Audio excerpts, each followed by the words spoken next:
In the stillness before sunrise on a cold February morning in 2026, Nancy Guthrie sat alone at the wooden desk that had stood for years in her Catalina Foothills home. The burnt adobe house near Campbell Avenue and Skyline Drive in Tucson had witnessed every chapter of her adult life: marriage, motherhood, grief, and quiet resilience. At 84, her hands trembled slightly as she began writing a letter to her daughter, Savannah Guthrie. This was not a routine note. It was deeply personal, written slowly in careful strokes. "My dearest Savannah," she began, acknowledging the strength she had always tried to project. She admitted that she had carried burdens silently, often smiling through pain so her children would feel secure. The words were tender, vulnerable, and reflective, less a farewell than an honest reckoning with a life lived faithfully but imperfectly. A disappearance that shook Tucson. Several days later, that letter would take on heartbreaking significance. Nancy's sudden disappearance on February 1st sparked immediate concern throughout Tucson and beyond. What began as a missing person report soon drew widespread attention, especially as investigators examined unusual circumstances surrounding her last known hours. The Pima County Sheriff's Department, joined by federal authorities, carefully reviewed evidence while her family pleaded publicly for information. Savannah appeared in an emotional social media video beside her siblings, Annie and Cameron, asking simply for their mother's safe return. Prayer vigils filled the sanctuary of St. Philip's in the Hills Episcopal Church, where Nancy had worshipped for years. Friends described her as devout and compassionate. As days passed, hope mingled painfully with fear, and the community held its breath, praying for a miracle. A life that began in Kentucky. Long before headlines and heartbreak, Nancy Ellen Long was born on January 27, 1942, in Fort Wright, Kentucky. Nestled along the Ohio River, the town reflected the values of mid-century America: hard work, church gatherings, and close-knit neighborhoods. Raised in a Catholic household, Nancy attended St. Agnes Elementary and later graduated from Notre Dame Academy in Park Hills. Those early years shaped her character with discipline, faith, and a love for learning. She often spoke fondly of Kentucky traditions, from Sunday suppers to springtime visits to Keeneland Racecourse. Teachers remembered her as articulate and thoughtful, someone who found joy in writing and storytelling. Even as a young girl, she carried herself with a gentle determination that would later define her adulthood. Kentucky's rolling hills and steady rhythms remained part of her identity, no matter how far life eventually carried her. Discovering her voice in college. Nancy's passion for words led her to the University of Kentucky in the early 1960s. There, she studied journalism and joined the campus newspaper, where she refined her talent for capturing everyday stories with warmth and detail. College offered independence and possibility at a time when many women were expected to limit their ambitions. Nancy embraced both intellectual curiosity and tradition. It was during these formative years that she met Charles Errol Guthrie on a blind date. Their first outing, a Wildcats basketball game, was simple, yet it marked the beginning of a lifelong partnership. Charles's steady confidence balanced Nancy's spirited wit. She later admitted that she fell in love quickly, but tried to appear composed. Together, they envisioned a life grounded in faith, family, and shared adventure. Marriage and new horizons. Nancy and Charles married on December 28, 1963, in Kentucky, beginning a partnership built on mutual respect and shared values. Charles's work as a mining engineer led them across states and even overseas. In 1971, while living in Melbourne, Australia, Nancy gave birth to their youngest child, Savannah. She often told her daughter that her arrival felt like a gift, timed perfectly, before their 8th anniversary.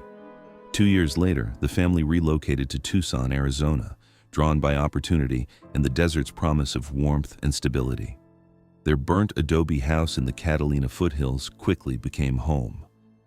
Nancy poured herself into raising Annie, Cameron, and Savannah, creating a household where faith and encouragement shaped daily life. Those years were marked by hiking trails, school events, and church gatherings that anchored the family's identity. The day everything changed. In 1988, tragedy interrupted that sense of stability. Charles died unexpectedly of a heart attack while traveling for work, leaving Nancy widowed at 46 with 3 teenagers still at home. The loss was devastating, but Nancy responded with resolute determination. She returned to professional life at the University of Arizona, working in public relations and communications. Her journalism background proved invaluable, and colleagues admired her calm under pressure. At home, she shielded her children from the full depth of her sorrow, focusing instead on their futures. Savannah would later describe those years as proof of her mother's strength. Nancy rarely complained or sought sympathy.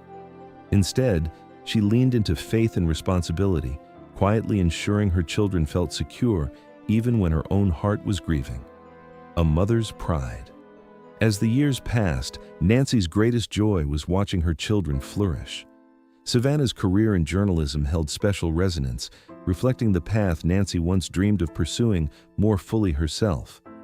When Savannah rose to national prominence at NBC and eventually became co-anchor of Today in 2012, Nancy celebrated from afar with humility and pride. She delighted in her grandchildren, Vale and Charlie, and treasured visits filled with laughter. Though health challenges increasingly limited her mobility, she remained deeply engaged with her family's milestones. Nancy believed fame was fleeting, but character endured. She reminded her daughter to remain grounded, to value kindness above applause.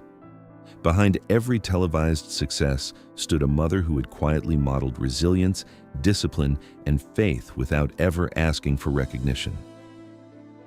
The Confessions. Within the letter. In her final letter, Nancy revealed the insecurities she had long kept private. She admitted fearing she might not have done enough after Charles's death. She confessed to burying grief rather than facing it fully, mistaking endurance for strength. She worried about finances during difficult seasons and acknowledged concealing health concerns to spare her children anxiety. Most movingly, she wrote of her bond with Savannah, not just as mother and daughter, but as friends who understood each other's vulnerabilities. She expressed gratitude for shared laughter, for forgiveness, and for the light her grandchildren brought into her later years. Nancy did not seek sympathy. She sought understanding. She wanted to be remembered as genuine and faithful, believing that integrity and kindness mattered far more than public recognition. Grief and grace. When authorities later confirmed Nancy's passing, sorrow settled deeply over Tucson. Vigils transformed into memorials as friends gathered to celebrate her life. Savannah honored her mother publicly with quiet composure, speaking about resilience and faith even as emotion trembled in her voice. The community remembered Nancy not for headlines, but for handwritten notes, thoughtful gestures, and steadfast presence. She had mentored young women, supported fellow widows, and volunteered faithfully.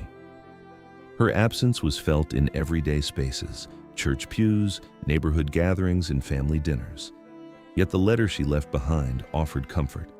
It revealed that beneath her composure was a woman who questioned herself, loved deeply, and sought to live with dignity. In sharing her truth, she allowed her family to grieve not just her loss, but also the quiet struggles she had carried alone. A legacy that endures. Nancy Guthrie's life stretched from Kentucky hills to Arizona sunsets, woven with devotion, sacrifice, and unwavering love. She was not perfect, nor did she claim to be.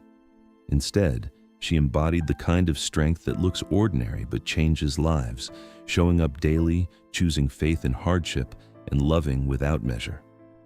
Her letter ensured her children would understand her fully, flaws and all.